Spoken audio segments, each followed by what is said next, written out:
Tragic news coming in from national capital Delhi. A woman and her child drowned to death in Delhi. This is after the massive rainfall that took place, more than usual in fact, and has led to a lot of water-clogged drains. Look at this. Clearly an open drain, and for some reason parts of it, because of the tower or otherwise, were not covered. A little child fell into this drain. The mother jumped in to save the child. Both of them drowned and died. This is days after 3 students also, remember, lost their life in the basement of Rajinder Nagar's coaching center. Isn't this negligence in several cases that's literally taking away lives right now? This is country's capital. We are told that as per inquiry, it was found that the mother and child were returning home when the little boy, about 3 years of age, Priyansh, slipped inside an open drain. One of these drains, visuals on your screen, it was an open drain. It wasn't visible to them. It was waterlogged. The mother, Tanuja, jumped in as well to rescue the child. Both of them did not survive. FIR has been registered, but the fact is, why are these drains open? Where are the officials? Where is the government? Where is the MCD? How can you not know in the area there are open drains that get waterlogged, can become invisible to innocent people? We have lost a mother and a child, and it appears nobody even cares at this point. Himanshu Mishra is joining me for the latest on this.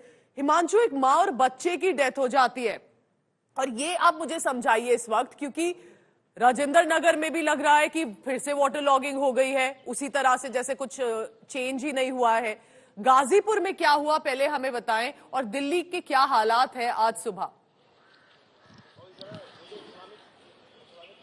देखिए, आज सुबह तो दिल्ली के हालात ठीक है, क्योंकि कुछ जगहों पर रात के बाद बारिश बंद हो गई थी, इसलिए आईटीओ, रामलीला या फिर कुछ ऐसी और जगह हैं, उनको छोड़ करके ज्यादातर जगहों से जो जमा पानी था वो निकल गया था. लेकिन कुछ जगहों पर अभी पानी है. लेकिन जो गाजीपुर वाला इंसिडेंट है, ये बेहद दर्दनाक. देखिए, ये पूरा हादसा है. 3 साल का बच्चा था, अपनी मां के साथ आ रहा था. बता रहे कि गाजीपुर का जो खोड़ा इलाका है, वहां पर जब वो पेट्रोल पंप के पास पहुंचे, वो अपने घर की तरफ जा रहे थे मां बेटे. बारिश उस वक्त तेज हो रही थी, विजिबिलिटी काफी कम हो गई थी बारिश की वजह से, और सड़क पे पानी भी इकट्ठा हो गया था. तो ऐसे में जब नाले की तरफ बच्चा अचानक से फिसल गया, और वो कंट्रोल, चूंकि छोटा था, 3 साल का बच्चा था, तो वो जब फिसल गया है तो उसकी माँ उसको बचाने के लिए पीछे एकदम से कूद जाती है. लेकिन बारिश की वजह से, विजिबिलिटी कम होने की वजह से वो बच्चे के साथ ही माँ और बेटे दोनों वहीं पर डूब जाते हैं. आसपास लोग मौजूद थे, उन्होंने बेहद तेजी से जो जानकारी मिली है कि रिएक्ट भी किया और कोशिश भी की बचाने के लिए. लेकिन देर हो गई थी. जब तक वो नाले से निकाल पाते, दोनों को हॉस्पिटल पहुंचा पाते, तब तक देर हो चुकी थी. दोनों की मौत हो गई थी. अब इस पूरे मामले पे दिल्ली पुलिस का कहना है कि एफआईआर दर्ज करके पूरे मामले की जांच की जाएगी कि किसकी लापरवाही है, कौन इस दोनों मौतों के लिए. We have the images on the screen.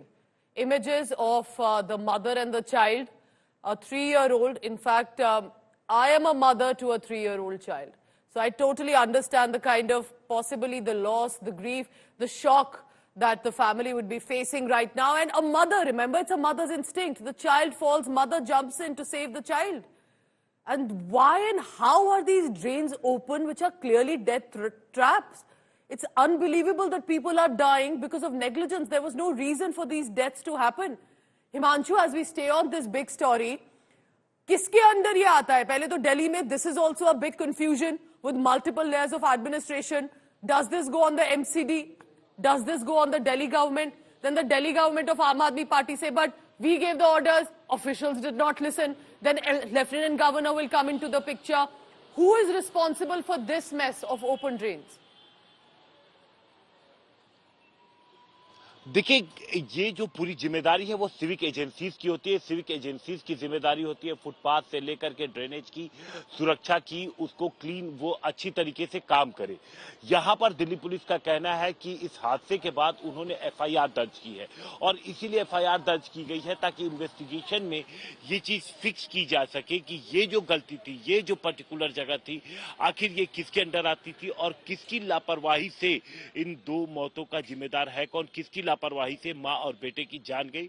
इसको फिक्स करने की कोशिश की जा रही है और दिल्ली पुलिस ने तमाम जो एग्जिबिट थे, जो मोबाइल फुटेज थे, जो कुछ भी उनको इस केस से जुटा हुआ सबूत मिला है, जो भी इन्वेस्टिगेशन से जुड़े एविडेंसेस हैं, वो सारे कलेक्ट कर लिए हैं और आगे की जांच अब दिल्ली पुलिस के द्वारा शुरू कर दी गई है।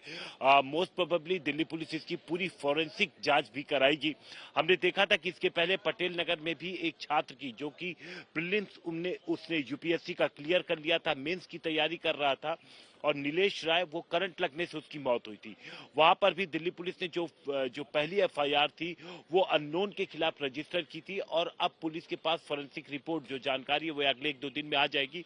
तो जिसके ऊपर रिस्पॉन्सिबिलिटी फिक्स होगी, दिल्ली पुलिस एफआईआर में उस नाम को ऐड करेगी और उसके बाद उसको गिरफ्तार करके पूरी जांच को आगे बढ़ाएगी। तो यहां भी पुलिस इसी तरीके से इस पूरे मामले में चल रही है। अभी फिलहाल अननोन के खिलाफ एफआईआर है, लेकिन जब एक बार इन्वेस्टिगेशन पूरी हो जाएगी, दिल्ली पुलिस के पास तमाम रिपोर्ट्स पहुंच जाएंगी, तो उसके बाद दिल्ली पुलिस इस पूरे मामले में एफआईआर में आरोपियों के नाम को इंक्लूड करेगी, चार्जशीट करेगी और आगे की कार्रवाई की जाएगी। Pooja. Yeah, about 22, 23 years of age, died saving her child because there was an open drain. Both of them, of course, did not see it. It was waterlogged. The child fell, mother fell in it too. There were locals, we are told, in Delhi who tried to save the two, but they could not, and eventually they were declared dead. The fact is, investigations are being done now. The question is, why couldn't work be done before the incident?